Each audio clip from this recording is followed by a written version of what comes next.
Sa muling paggulong ng pag-iimprenta ng mga balota, naisama na ang pangalan ng 10 aspirant na nakakuha ng Temporary Restraining Order o TRO mula sa Korte Suprema.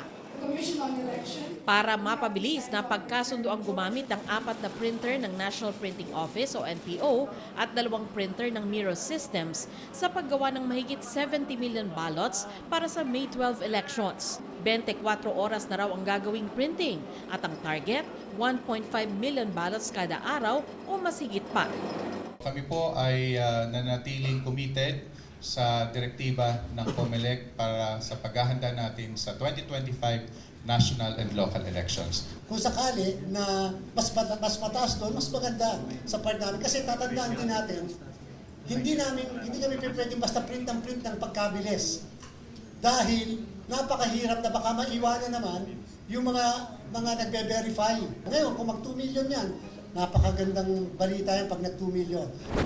Dahil nagsimula na mag-imprenta muli ng balota ang COMELEC, naka-standby na itong napakaraming verifier. Sila yung nagpapadaan ng bawat isang balota dito sa mga makina na ito para matiyak na good ballot ito. Pero sabi ng COMELEC, meron pa silang maituturing na isa sa pinakamahirap nilang trabaho. At yan yung madala sa iba't ibang bahagi ng Pilipinas ang lahat ng kagamitan na gagamitin natin sa eleksyon.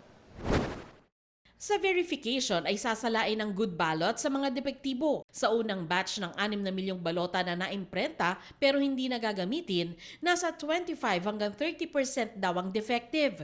Bagamat normal daw na may depektibo ayon sa COMELEC, target nilang mapababa ang porsyentong ito.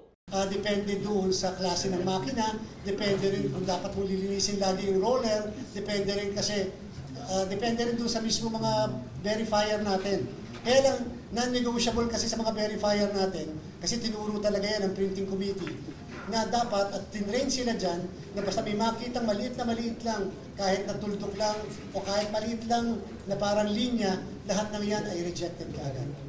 Pagtitiyak naman ni Garcia, good ballot lang ang babayaran ng COMELEC sa NPO.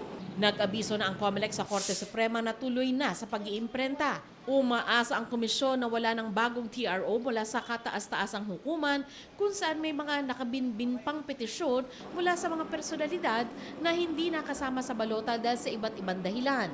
Sabi ni Garcia, hindi naman nila maaaring isama ang pangalan ng lahat ng 183 na nag-file ng kandidatura para lang hindi sila mapa-TRO ng mga ito. Sobra raw hahaba ang balota at magiging magastos. Nasa kapangyarihan din daw ng COMELEC na salain ang mga pangalang ilalagay sa balota.